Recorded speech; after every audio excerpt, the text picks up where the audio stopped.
Okay. Okay. Hi, I'm Maddie, and I'm here to interview Dr. Gajavi. Is that how I say it? Yes, Okay. perfect. On our English learning journey. Okay, so when you first came here, how old were you? I was a few weeks shy of 18. Okay. And so like you're pretty old, so like you're a teenager. So how was it like moving here? Um, well, I guess I had a little bit easier than other people. Hold on a second. I had it a little bit easier than other people because when I came here, I lived with my mom's brother and his family. Okay. So they already had established household, so I was not a typical foreign student where I had to figure everything out on my own. And I didn't feel as lonely as a lot of international students do, being by themselves. So I had a family. So it That's was, yeah. so what country did you come from when you were 18? I'm Persian from Iran. Okay. Yeah. And then what city did you move to when you got here? LA. LA. Yeah. So you've been in, Angelino, yes. okay. So when you came here, were you still in high school or were you coming here for college? Okay, I was in the last year of high school.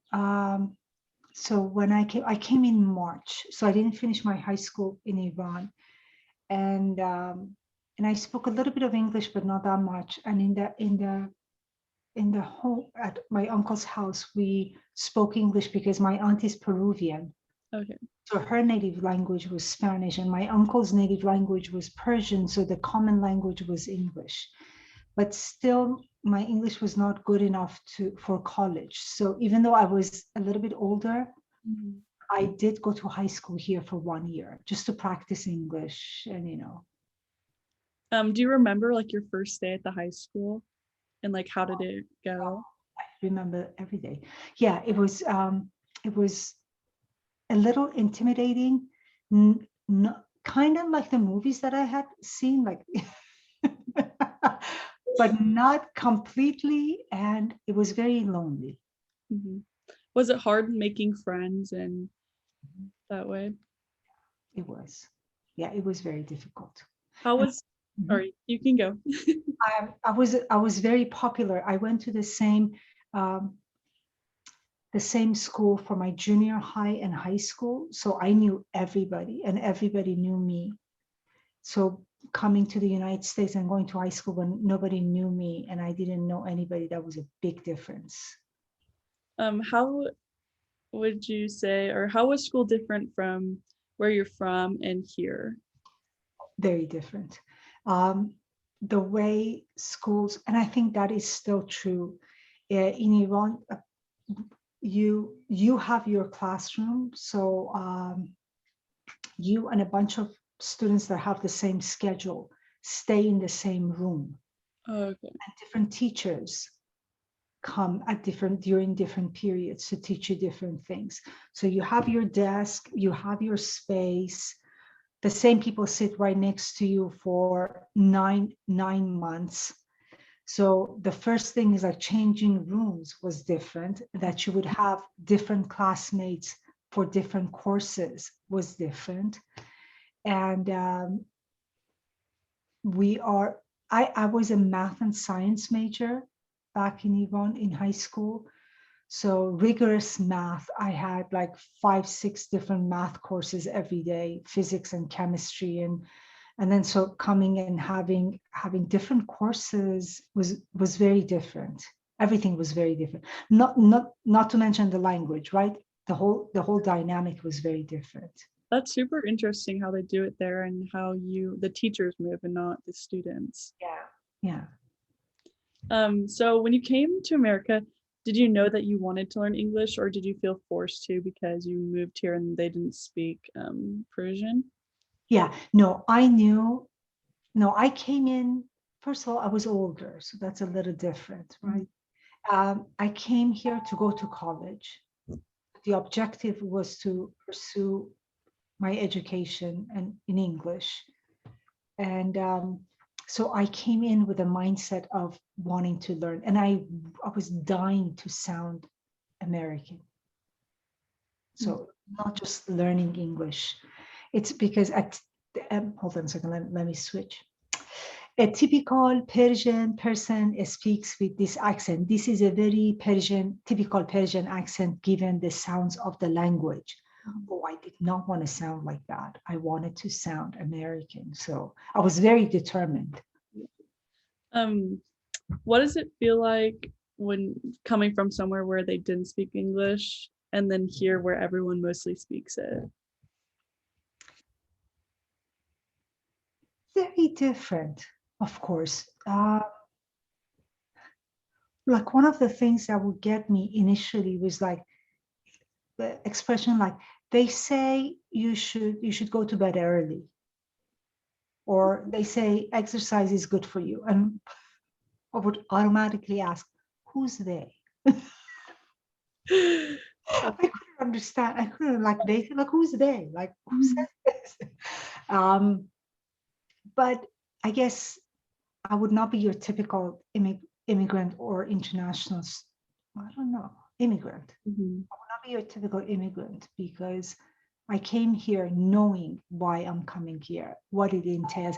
Not that it was easy at all, but I came in with that mindset. So I would be very different than like kids that are brought here. Yeah. They have no say in it. I wanted to do this. Were you overwhelmed when you first came here and like going out, maybe going to restaurants or going to stores and you just didn't know the language? So did you ever feel like this feeling of like discomfort or overwhelmed? Yeah, overwhelmed and exhausted. This is what I tell my international students now. Your brain works so hard that the early months I would go to bed like 8 o'clock at night. It's just because I had no break. Like I came here and I had to speak English because my uncle was at work. The only person that spoke Persian was at work like most of the day. And when he would come home, he would not speak to me in Persian because he wanted to speak to his wife and children, and that was in English. So I would go days without speaking a word of Persian. And so at home, outside, anywhere. So it was very exhausting. Yeah, that sounds like it. Like not having, like you're not knowing what anyone's saying, and then your Initially, only part or your only way of like your uncle, he's not home, so you can't talk to him. So you're just kind of in like lost in a way. right. And what happens is when you learn, so I was in a better situation than a lot of like immigrant kids because I had a little bit of instruction in English, but usually the English that they teach, or at least at the time, long time ago, they teach outside the United States it's British English, not American English. So the speed of American English. So even if I knew the words, some of the words was just everybody spoke so fast, kind of like trying to decipher, like listening into words that was just exhausting. Yeah, just trying to pick up the little words, and then yeah. Did you ever feel like a sense of judgment from people who didn't understand like what you're trying to say? If you say you didn't know the word and you were just trying to say it, did you ever feel like they were judging you? Well, a little bit. Like I said to my cousin who believes she believes she's totally American, even with a Peruvian mother and a Persian father. So I said, where should I put these stuffs? Because I knew the as plural, like if there's something like these books, like where should I put these books? But instead of saying book, like there were a bunch of things, and I knew the word stuff. Yeah. So I said, where should I put these stuffs? And then she started laughing. She thought it was hilarious. And I turned red. I remember all these years, I don't know, something years later, I turned red because I was so embarrassed. She probably thought it was sweet, but I didn't think it was sweet. No, I felt stupid. And maybe it was not her intention to make me feel that way, but you do feel judged. Yeah. Did they ever try and like help you and like try and understand, or like Because if you were like struggling, were they like, oh no, this word? Well, the one at home, the one that was very sweet was my aunt because she was a second language learner herself. So she was familiar with the struggle. Mhm. My cousins, not so much. They were teenagers. They didn't want to be bothered with with this cousin fresh off the boat. So that was different. And then outside, what was really funny was, and it's true, and this happens everywhere in the world. Like if you don't know a word, what people do is raise their voice and then as if like you can. So that part was kind of mixed funny and infuriating. like I'm not hard of hearing. I can hear, just like I don't know this word. Like, you just tell me the word, not raise your voice. Don't raise your voice. And so that was kind of funny. Mhm. So going back to like school and like you said you did a year of high school again, were the teachers helpful when you came and like were they understanding of how you weren't very comfortable speaking English? Yeah, they were. I guess I was very lucky. They Mhm. were very helpful, and yeah, they were nice. What about the students? Were they helpful too? Or and then did you ever feel judged by them too, or were they usually helpful with you? Um, I guess there were eventually that first year, that year that I went to high school, a handful, like maybe two. I ended up having two or three friends that Mhm. were helpful and nice. But you have to remember that I don't look foreigner that much, right? So I blended in, and a lot of people didn't. I guess a lot of people didn't care whether I was there or not. And I could have blended in as this shy person that didn't talk. So my experience is slightly different than if I did look like a typical Persian, which is dark skin, hairy, dark hair, dark eyes. Um, so I had a very pleasant experience. That's really good, especially having like a core group of friends, like two or three friends that really were there for you. Yeah, That's yeah. And it was very interesting because one was this blonde girl, and we're talking about the early 80s, a blonde girl that was dating a African American boy. So she was an outsider. Mhm. One was this really skinny, tall Jewish boy that looked like he was in, like, I don't know, sixth grade, but 6 feet tall. So he didn't so he didn't fit in either. And then one was this stubby, really short guy. And he was just, I guess he was also Jewish. And then I had one friend that was an Egyptian American guy, dark skin. Yeah. He didn't have a lot of friends either. So we were a bunch of misfits, Mhm. but Mm. we were friends. Do you still talk to them to this day or No, actually, now that I'm talking to you, the tall, skinny Jewish guy that looked like he was in sixth grade when he was like in 10th grade, I think, is a friend of a friend on Facebook. So he recognized my name. Mm. Um, but that was such a difficult year. I bet, yeah. Yeah, I wasn't sure if I want to revisit that year. Mhm. But Yeah. now that I'm talking to you, I'm wondering if I should Google these people. Like, well, I know where to find him, but I'm wondering if I should. Oh yeah, then there was this one other guy, a gay a gay guy Mhm. that a lot of people bothered. Just like, this is awful. I looked him up, but I have not been able to find him. I hope he's okay, wherever he is. But you are making me think that maybe I should Google these people, see if I can find them. Yeah, it might be fun to see where they are at and Yeah. know, like if they have any families or anything. Right. Yeah. I might do that after we finish.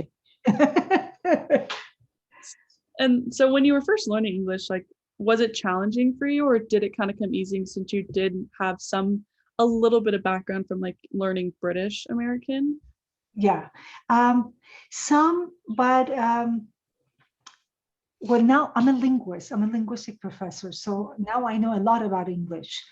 Um, things were difficult. Yeah, some were difficult because in Persian, do you speak any other languages? I'm wondering.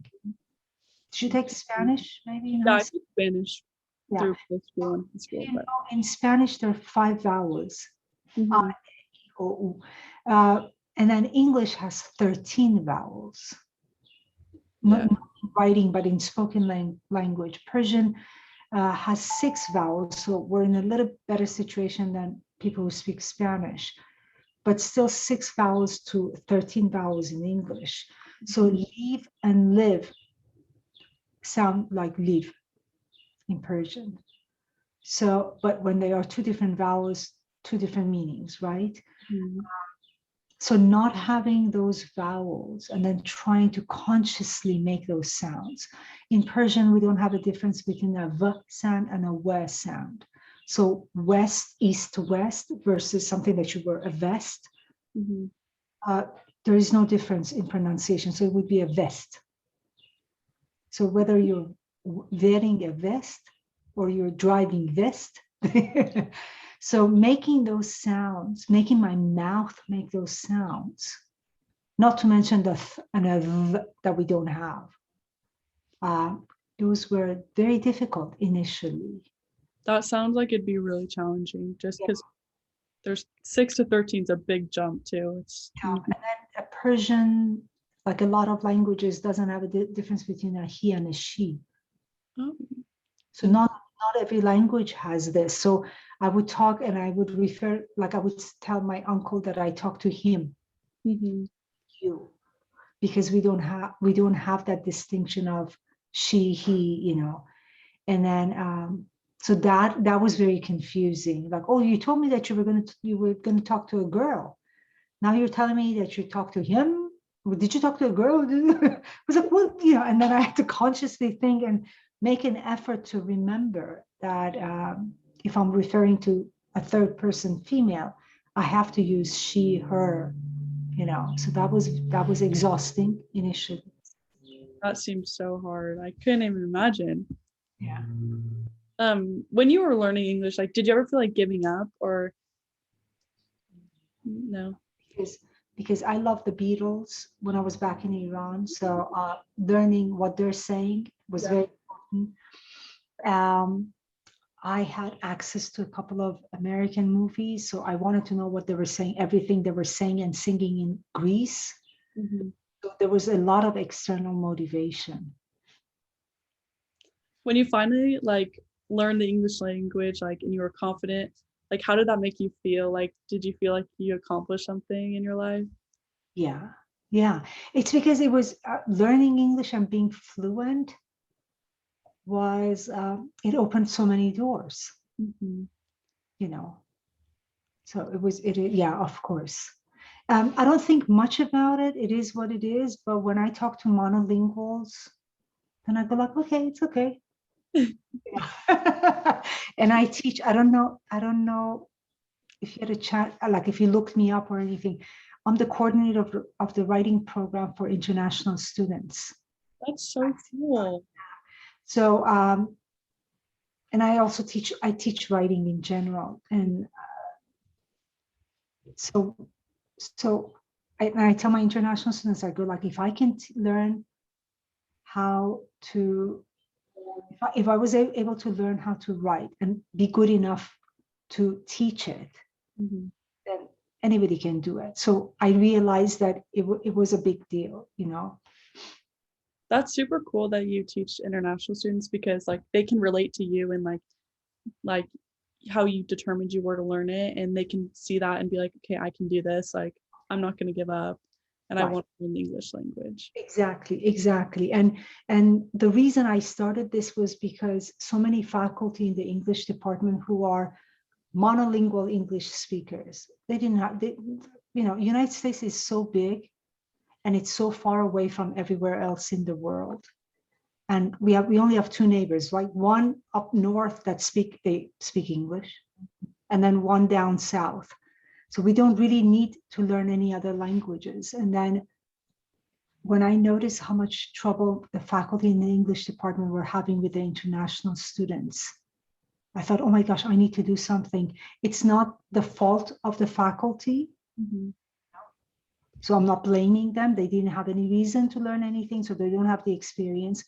And it's not the fault of the students that they have so many issues with, another language. Yeah. So so I was able to offer a solution. Like, look, I understand your struggles. These are the things you need to do. And if I could do it, you can do it. So yeah, it worked out nicely. That's so kind of you to do that and come to the school and help. That's awesome. Yeah. So do you prefer to speak English or That's a very interesting question, and I'll tell you why. I know I can talk about my feelings in English. Mm-hmm. I learned to do that here in the United States. So it's very interesting that I have the different topics I can do in different languages. I can talk about linguistics in English only because I don't even have the vocabulary for it in Persian. I did all my education here in the United States. So I learned about linguistics and about writing, all these things that I teach in English. But if I'm doing math, like if I have to count something, then I do it in Persian. Because that's what I learned. I learned to do math in Persian. So that happens. If I'm really angry at someone, it comes out in English because as a nice Persian woman that I am, I don't get angry. I'm not supposed to get angry. I'm not supposed to talk about my emotions. I have to be very, hold it in. And so that I cannot do in Persian. I have to do it in English. So very clear divisions. So you talked about you moved here when you're 18. So did you move by yourself? So you left your family. Do they still live in Iran or do? Yeah, my mom does. My dad passed away, but my mom does. Yeah. So do you go back to see your mom ever, or does she come out here?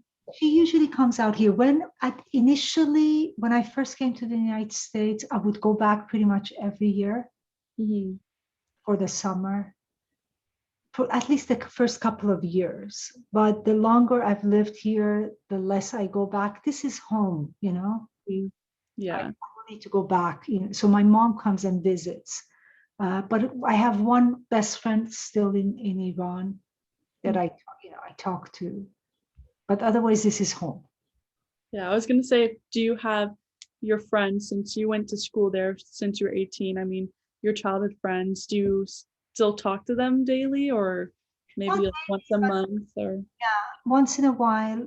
I have two really good friends from school, like actually junior high. One lives in Iran and then one lives in San Jose. So I have one friend here. Oh, that's so cool. Yeah, I have found most of my classmates from elementary school on Facebook. Thanks for Facebook. Most of them live in the United States. Many of them live in the United States. Yeah, I'm a first generation immigrant. I don't belong anywhere completely. I feel like I belong here, but people hear my accent and think that I don't. But that's a typical first generation immigrant experience. So do you have any advice for someone learning a new language? I know your job is, I mean, you do help out with international students a lot and you give them so much advice, but do you have just one piece of advice that would help someone if they want to learn a new language? Read. That's a good one. Yeah, it's because when you see the words, because we learn a lot of words, but if you're not really sure what they look like, we're not going to be able to recognize them in different contexts, and we're not going to be able to use them. So reading, I think reading is very important. You know, I knew the word adolescence, Yeah. but I didn't know what it looked like. So when I saw it, I thought it was adolescence.